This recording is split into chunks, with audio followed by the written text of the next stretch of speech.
అని చెప్పిండు. కొంచెం అతనికి కొద్దిగా మెంటల్గా అంటే కొద్దిగా మతి స్థిమితం లేనట్టుగా చెప్తున్నాడు. దాని కొరకు వాళ్ళు శాఖాపల్లి వాసులు వాళ్ళు ఏదో దొంగ అనుకొని అతన్ని కొంచెం పట్టుకోవడం జరిగింది.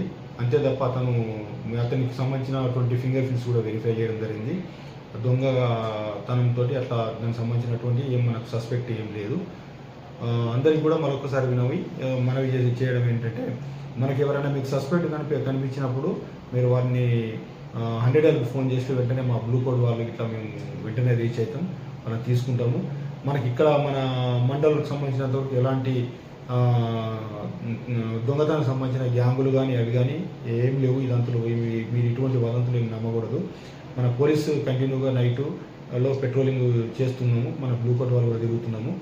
మనకు ఏం ప్రాబ్లం లేదు, మీరు ఎలాంటి భయాందోళనకు గురి కావాల్సిన అవసరం లేదు. మనకు చెన్నూరు తరఫున మన పోలీస్ అందరూ మీకు ఎప్పుడూ రక్షణగా ఉంటుంది. మీకు ఏమైనా డౌట్ ఉన్నా ఏమున్నా 100కి ఫోన్ చేయండి. ఇటువంటి అనుమానాస్పదలు ఎవరైనా విలేజ్లో కానీ ఎక్కడ కనబడితే 100కి కాల్ చేయండి.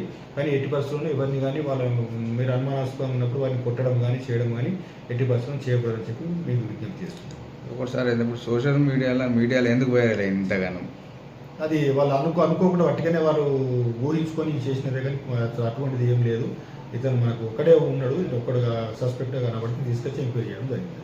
16 మంది బయట సోషల్ మీడియాలో వైరల్ అది ఏం లేదు.